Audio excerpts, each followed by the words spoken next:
केंद्रीय निवडणूक आयोगानंतर विधानसभा अध्यक्षांच्या कोर्टामध्ये सुद्धा ठाकरेंना झटका बसला। विधानसभा अध्यक्षांसमोरील सुनावणीनंतर एक मुद्दा प्रामुख्याने समोर आला, तो 2018 मधील घटना दुरुस्तीचा। या सगळ्या प्रकरणामध्ये शिवसेनेची 2018 मध्ये करण्यात आलेली घटना दुरुस्ती ही खूपच महत्त्वाची ठरली आणि आता याच मुद्द्यावरनं ठाकरेंच्या शिवसेनेमध्ये वाद उफाळून आलाय। बघूया।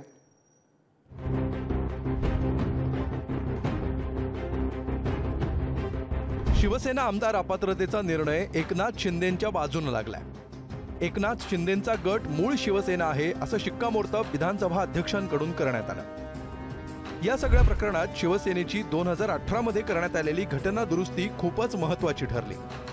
ठाकरेंच्या सेनेनं ज्या घटना दुरुस्तीच्या आधारे युक्तिवाद केला तिची निवडणूक आयोगाकडे नोंदच नाहीये असं नार्वेकरांनी स्पष्ट केलं। मात्र याच घटना दुरुस्तीवरून आता ठाकरेंच्या शिवसेनेत धुसफूस सुरू झाली आहे।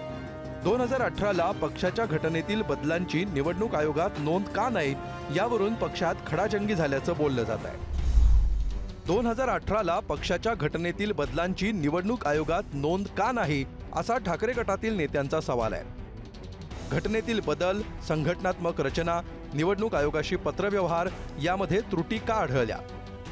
घटनेतील त्रुटीमुळे विधिमंडळ अध्यक्षांनी विरोधात निकाल दिल्याचं ठाकरेंच्या शिवसेनेतील एका गटाचं मत आहे। तर 2018च्या घटनेची एंडोर्समेंट कॉपी दाखवावी अशी मागणीही होतीये। पक्षाकडे एंडोर्समेंट कॉपी नसेल तर देसाईंना याबद्दल विचारणा करण्यात यावी अशी मागणी देखील समोर येते। 2018ची कागदपत्र सगळी जी निवडणूक आयोगाला दिली होती त्या सगळ्याचा रेकॉर्ड आमच्याकडे आहे। आम्ही तो सुप्रीम कोर्टात जे काही सादर करायचं ते करूच आणि शिवसेनेत कुठली अंतर्गत धुसफूस नाही।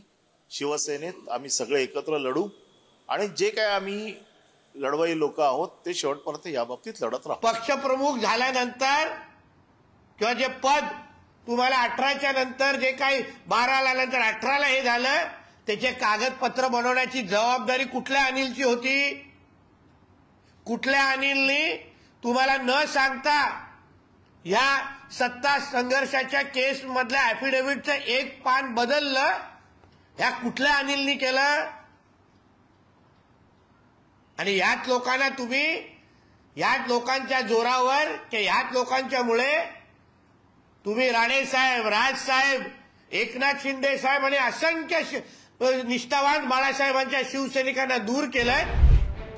शिवसेनेच्या प्रशासकीय कामाची जबाबदारी अनिल देसाई आणि सुभाष देसाई यांच्यावर सोपवण्यात आली आहे। निवडणूक आयोगात घटना दुरुस्तीची नोंद का नाही याबाबत पक्षातील प्रमुख नेत्यांनी उद्धव ठाकरेंकडे सवाल उपस्थित केले। त्यामुळे या सगळ्याचं खापर दोन्ही देसाईंवर फोडण्यात आल्याचं बोललं जात आहे। त्या पार्श्वभूमीवर मातोश्रीवर तातडीची बैठक बोलवण्यात आली होती। या बैठकीनंतर नेत्यांनी माध्यमांशी बोलणं टाळलं। 1999 साली शिवसेनेच्या घटनेमध्ये शिवसेना प्रमुख हे मुख्य पद होतं। बाळासाहेबांच्या निधनानंतर हे पद रिक्त राहिलं। 2018 साली राष्ट्रीय कार्यकारिणीची बैठक झाली।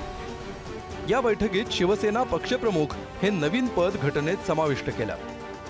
शिवसेना प्रमुख या पदानंतर पक्षप्रमुख या पदाला सर्वाधिक अधिकार आहेत। मात्र याची नोंद निवडणूक आयोगात नसल्याचं सांगत अध्यक्षांनी 2018ची घटना दुरुस्ती अवैध ठरवली।